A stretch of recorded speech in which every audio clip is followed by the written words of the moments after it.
Phil PM. Paranormal. The flying disc has been found. Les enquêtes de Christian Page. Et comme à chaque vendredi, il vient nous rejoindre, Christian Page, avec les mythes et les complots. Salut Bernard. Il n'en manque jamais de cela, n'est-ce pas? C'est une pépinière fertile. Oui, c'est une matière inépuisable. Et commençons avec la CIA, tiens. Oui, écoute Bernard, ce que je vais te raconter nous semble sorti tout droit d'un mauvais roman d'espionnage. Oui. Et est-ce que tu as déjà vu le film Le Jour du Dauphin? Je dois dire que je n'ai pas vu Le Jour du Dauphin. Donc, c'est un film de 1960. J'ai vu Le Jour de la Marmotte. Non, c'est pas le même, du tout la même chose. Okay. Mais quoi que ça pourrait convenir ici. Mais dans Le Jour du Dauphin, c'est un film de 1973 qui met en vedette George C. Scott. Lui, il est un scientifique, il dresse des dauphins. Et là, voilà, il est approché par les services secrets pour utiliser ces dauphins dans des missions d'espionnage. Bon, c'est un truc assez bizarre. Okay. Et évidemment, dans les années 70, cette rumeur-là circulait que les services de renseignement américains étaient intéressés par l'utilisation d'animaux dans des missions d'espionnage. OK. J'ai l'impression que c'est ridicule ce que je viens de dire. Mais pourtant, c'est vrai aussi qu'à cette époque, il y avait toutes sortes de rumeurs qui venaient de l'Union soviétique.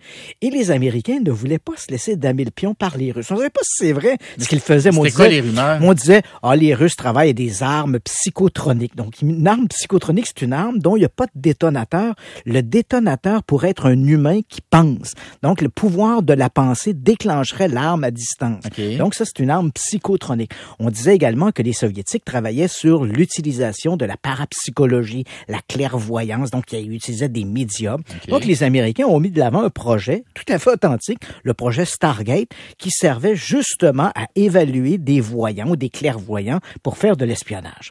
Et dans cette foulée de projets bizarres, on disait, ils utilisent peut-être aussi des animaux.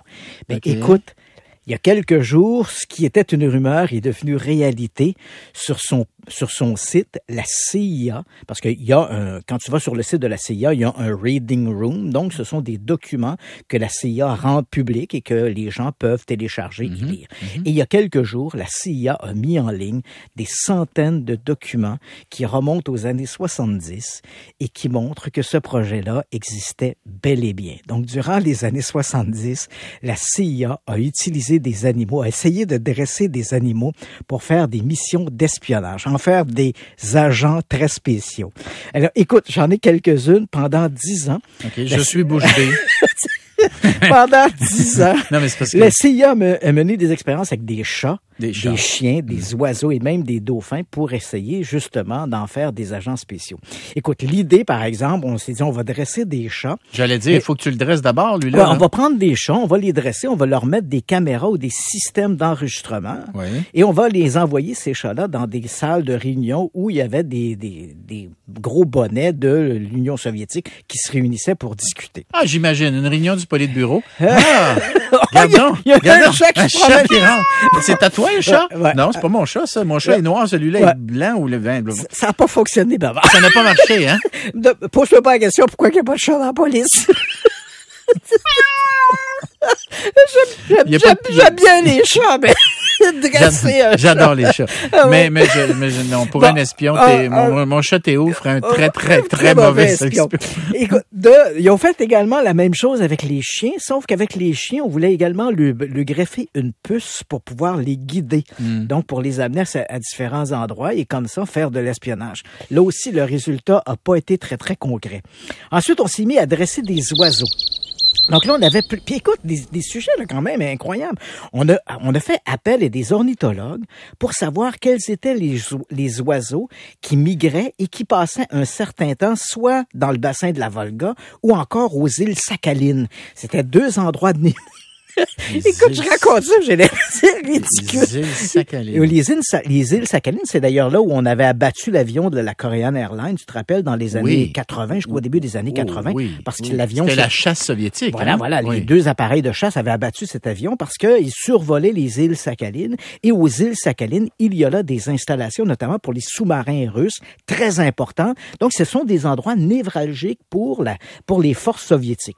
Alors, dans les années 70, la CIA CIA s'est dit, on va dresser des oiseaux. Donc, ils ont fait appel à des ornithologues qui ont établi des types d'oiseaux qui migraient et qui faisaient de longs séjours, soit aux îles Sakhalides ou à la Volga, dans le bassin de la Volga, parce que dans le bassin de la Volga, il y avait des armes chimiques. On savait que les Soviétiques travaillaient à des armes chimiques. Fait qu'on s'est dit, on va équiper nos oiseaux de caméras qui vont filmer tout ça. Donc, on va avoir des plans de leurs installations. Puis, on va leur accrocher également des appareils, notamment pour les oiseaux à la Volga. Sinon, on va leur attacher des appareils après les pattes qui vont permettre de déterminer quelles sont les matières chimiques qu'on retrouve dans l'air.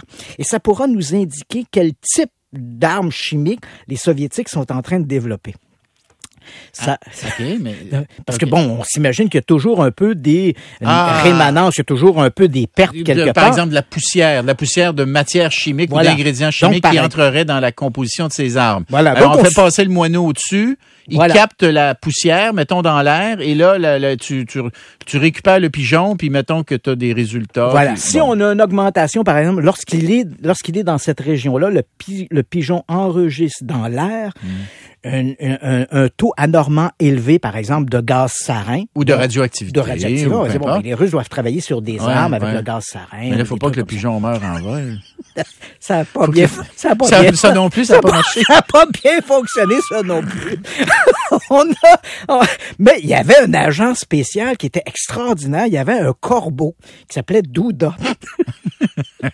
Écoute, Douda, parce que les oiseaux, généralement, ne volent pas au-dessus de l'océan. Oui. Parce que, on comprend, à moins d'être un oiseau comme, par exemple, un pèlerin, un martin pêcheur, qui va plonger dans l'eau pour aller chercher se nourrir. Oui. Mais généralement, les oiseaux vont pas au-dessus de la mer. Mais Douda, on avait réussi à le dresser pour qu'il puisse faire de très longues envolées au-dessus de la mer et revenir. Alors, on s'est dit, on va y accrocher des caméras après lui. Il va pouvoir filmer la flotte soviétique et venir nous ramener des informations. Le problème, c'est que, quoi là ou non, Douda a été attaqué par d'autres corbeaux dans sa volée. Non. Il s'est envolé puis il n'est jamais revenu. Pauvre Donc, Douda. on a perdu un agent spécial. Et enfin, on avait le projet Oxygaz. Et là... OK, c'est pas même pas romancé, ce que tu nous dis là. Pas du tout. Ça vient de la CIA, ça. Ce sont des documents de la CIA. Écoute, il y avait le projet Oxygaz. Et dans ce projet-là, on dressait des dauphins. Et là, il y avait plusieurs vocations. Donc, on s'est dit, le dauphin pourrait amener des bombes, transporter des bombes qui laisseraient tomber dans les ports où il y avait des sous-marins soviétiques. On avait également un autre projet où les dauphins auraient transporté des bombes magnétiques qui auraient été collées sur les sous-marins, sur la coque du sous-marin. Et là, éventuellement, on aurait pu faire détonner ça. Et on avait même imaginé des dauphins kamikazes, donc sur lesquels on aurait installé des bombes et ils auraient foncé sur les sous-marins pour les faire exploser. Okay. On avait également imaginé des dauphins qui apportaient dans les ports où mouillaient justement des sous-marins soviétiques des appareils qui auraient pu filmer ou documenter la signature sonore du sous-marin. Parce qu'il faut comprendre, quand on regarde des films, on voit les gens au sonore qui entendent un bip. Oui. Chaque sous-marin, chaque type de sous-marin a une signature précise. Donc, on s'est dit, si on met des équipements qui permettent de déterminer la signature sonore des sous-marins soviétiques, de type Typhon, par exemple, les sous-marins américains pourraient plus aisément les détecter au sonore, reconnaître l'enveloppe sonore du sous-marin. Et là, on aurait un pas en avant, parce qu'on le dit souvent, la force d'un groupe de militaires, c'est le secret, c'est d'avoir accès au secret de ses ennemis. Oui. Mais moi, ça n'a pas fonctionné.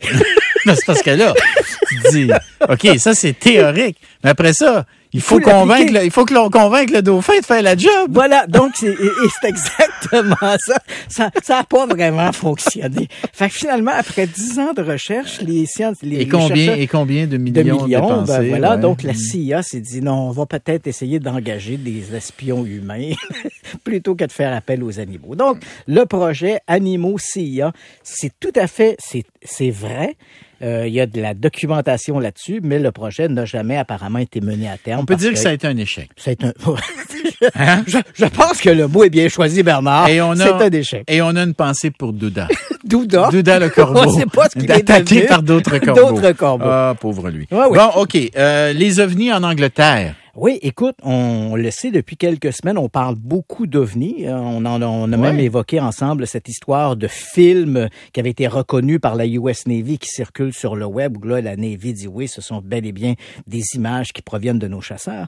Et là, voilà que dans la foulée de toutes ces révélations, on apprend que le Bureau de l'aviation civile britannique a rendu public une série de documents dans lesquels il reconnaît que depuis mai 2017, ils ont enregistré 36 situations de presque collision. On appelle ça, en anglais, on dit un air miss. Donc, ce sont des situations où des pilotes civils se sont retrouvés en quasi-collision avec des objets et ils ont fait un rapport en fonction de cette proximité.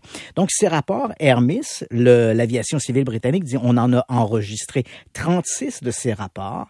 Elle reconnaît qu'un très grand nombre de ces incidents impliquent très probablement des drones, parce que les pilotes rapportent parfois des petits objets près de leurs avions. Et on le sait, il y a 2 ans à peu près, on avait littéralement bloqué l'aéroport de Gatwick à Londres, justement à cause que des gens utilisaient de manière clandestine, dans des zones interdites de ces drones. Donc, l'aviation civile britannique reconnaît qu'un certain nombre, un très grand nombre, sinon la majorité de ces incidents, sont probablement attribuables à l'utilisation de drones dans des zones interdites. Mais elle reconnaît qu'il y a des incidents pour lesquels c'est beaucoup plus mystérieux. Et je sais que tu es un sceptique en ce sens. Oui, alors, je suis allé sur le site du Bureau de l'aviation civile et j'ai fait sortir les rapports. Alors, il me tend les documents, là. Écoute, il y a 2 incidents en particulier qui amènent une réflexion. On a 2 pilotes, par exemple, qui se trouvent sur... le document que tu tiens en main, c'est celui d'un Boeing 757. Oui. Alors, le pilote se prépare à se poser à l'aéroport et à ce moment-là, il voit un objet assez important qui passe aux côtés de son avion. Il dit que c'est un objet qui a des formes irrégulières et l'incident est passé à moins de 200 pieds, donc à peu près 80 mètres de l'avion, et l'incident se produit alors que l'avion se trouve à 4800 pieds d'altitude. De par sa forme, de par sa vitesse, de par son déplacement, les autorités de l'avion civil ont été incapables de déterminer quelle était la nature de l'objet.